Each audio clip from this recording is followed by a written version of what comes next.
नमस्कार दोस्तों, आशा करता हूँ आप सब कुशल मंगल हैं। दोस्तों, आपका साथी मनीष स्पिरिचुअल सीए चैनल में फिर से स्वागत करता है।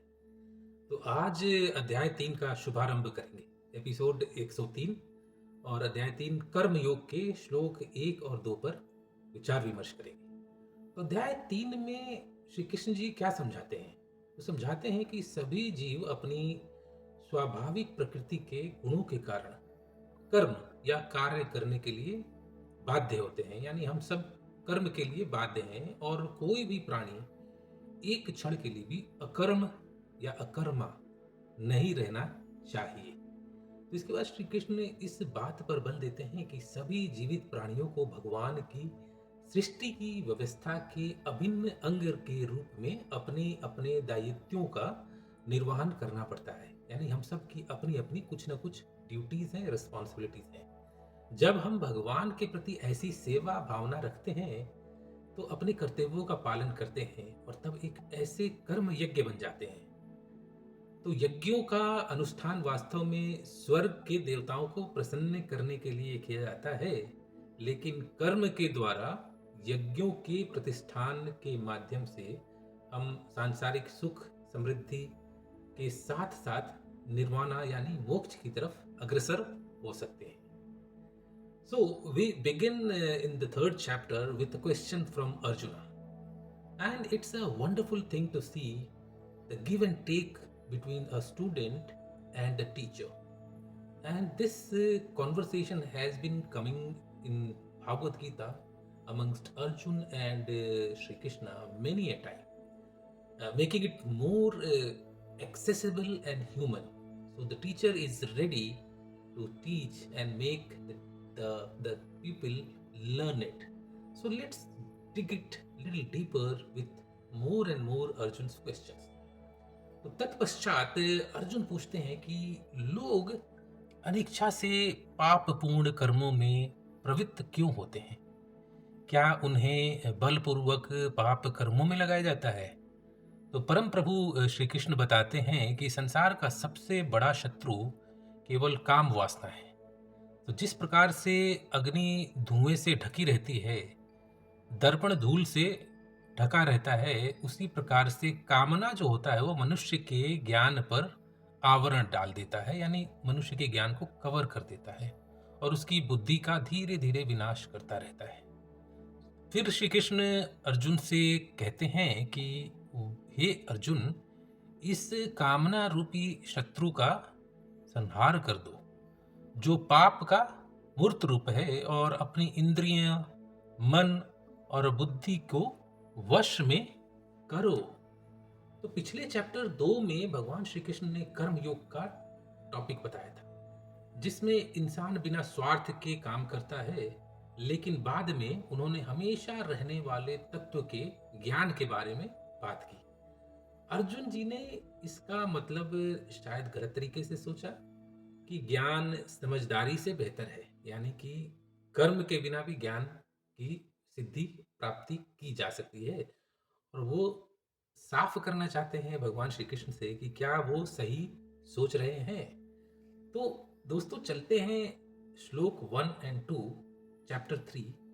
और उससे पहले मैं आपसे निवेदन करूंगा कि आप मेरे चैनल को लाइक करें, सब्सक्राइब करें और अपने मित्रों के साथ भी शेयर करें। अर्जुन उवाच जयायसी चेतकर्मणः ते मता बुद्धि जनार्दन ततः किम कर्मणि घोरे मामह नियोजयसि केशव व्यामिश्रेण इव वाक्येन बुद्धिमोहस्यसि इव मे ततः एकः वद निश्चित्य येन श्रेण अहम् आपुनायम्। तो अर्जुन ने कहा कि हे जनार्दन, यदि आप ज्ञान को कर्म से श्रेष्ठ मानते हैं तो तब फिर आप मुझे इस भीषण युद्ध में भाग लेने के लिए क्यों कहते हैं? आपके अस्पष्ट उपदेशों ने मेरी बुद्धि को भ्रमित कर दिया है। कृपया मुझे निश्चित रूप से कोई एक ऐसा मार्ग बताएं जो मेरे लिए स्वाभाविक है और लाभदायक है। So Arjuna said, Janardana, means he Krishna, if in your contention knowledge is better than action, why then you impel me into this gruesome action? And what is that gruesome action? Is a war.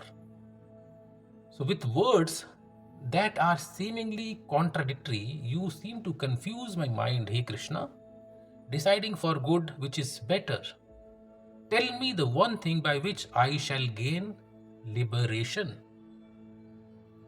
तो श्लोक 1 में अर्जुन जी भगवान श्री कृष्ण से सवाल करते हैं और बोलते हैं कि आपने कहा था जब आत्मा को ज्ञान जान लिया है तो मैं पूरी तरह से आजाद हूं, यानी लिबरेटेड हूं। अगर यही आखिरी मकसद है तो मुझे बेकार में जंग क्यों करना चाहिए, और मैं जंग को छोड़कर क्यों ना मैं सिर्फ ज्ञान की खोज में लग जाऊं। और तब तक सोचना मुझे चाहिए कि जब तक मुझे मोक्ष न मिल जाए, मोक्ष न मिले, तब तक मैं ज्ञान की खोज करते रहूं। तो हे भगवान, मुझे अपने दिमाग को रीप्रोग्राम करने का समय दीजिए। कृष्ण जी बोलते हैं, मुझे खुद को फिर से समझने का समय दीजिए। काम करने से क्या होगा, यह तो बस और ड्रामा है, और पुण्य और पाप लाएगा, तो कुछ पुण्य लाएगा, कुछ पाप लाएगा, और इससे पुण्य पाप के चक्कर में यह मुझे और उलझाएगा। तो मतलब अर्जुन जी ने यह नतीजा निकाला है कि ज्ञान काम करने से साफ तौर पर बेहतर है, यानी कि ज्ञान के रास्ते पे चला जाए और काम या कर्म करने की जरूरत नहीं है। मतलब यहाँ पर काम या कर्म उनका युद्ध है, इसलिए मुझे अपनी जिंदगी सिर्फ ज्ञान के लिए लगानी चाहिए। तो अर्जुन अब मान रहे हैं कि लड़ाई के कर्म, यानी जो मैं युद्ध करने वाला हूं, उससे मोक्ष का कोई लेना देना नहीं है। तो अर्जुन ने एक black and white kind of scenario बना लिया है, और वो क्या कह रहे हैं, या तो दुनिया में रहो और उसमें फंस जाओ, या सब कुछ छोड़ दो और छोड़कर ज्ञान और शांति को पाओ। और सब कुछ छोड़ने का यहाँ मतलब है कि कर्म को छोड़ दो और सीधे ज्ञान और शांति की तरफ कूद जाओ। और यह प्राप्त करने के लिए युद्ध या अपने कर्म को त्यागा जा सकता है और छोड़ा जा सकता है। तो श्लोक 2 में अर्जुन कहते हैं कि भगवान कृष्ण, मैं मुक्ति चाहता हूं। मैंने जो समझा है अभी तक, मुक्ति सिर्फ आत्मा को समझने से मिलती है। लेकिन साथ ही आप मुझे कर्म योग के माध्यम से कह रहे हैं कि कर्म करो, या मेरे लिए जो कर्म युद्ध है, युद्ध करो।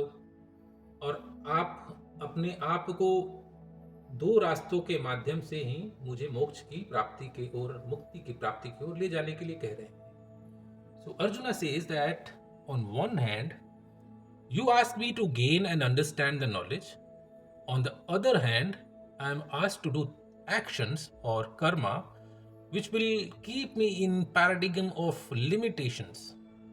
तो अर्जुन जी सबसे सीधा रास्ता चाहते हैं।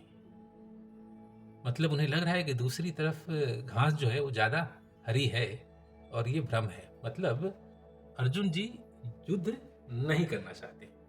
तो दोस्तों, निष्कर्ष क्या है इन 2 श्लोकों का? तो अर्जुन जी ज्ञान पर जोर दे रहे हैं, और भगवान श्री कृष्ण कर्म करने की सलाह देते हैं, जिससे कर्म और ज्ञान के बीच एक कंफ्यूजन सा पैदा हो रहा है।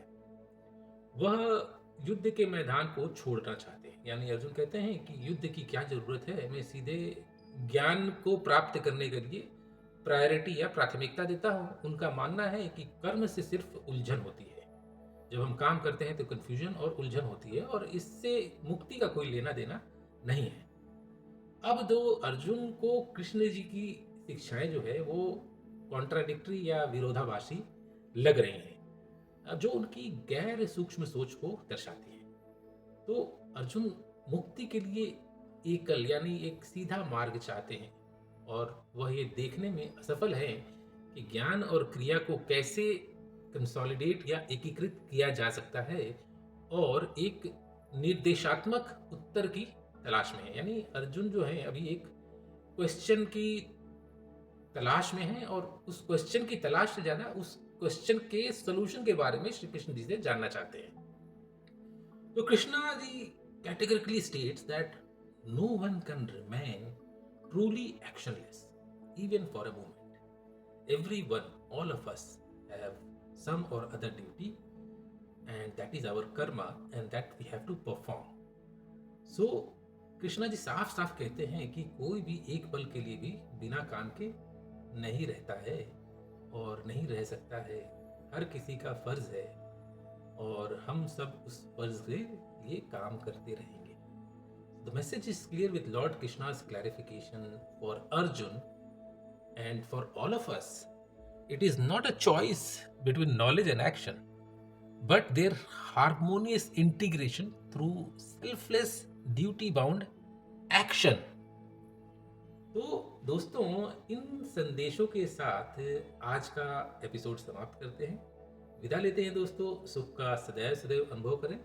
जय श्री कृष्णा और मिलते हैं अगले श्लोक में। धन्यवाद।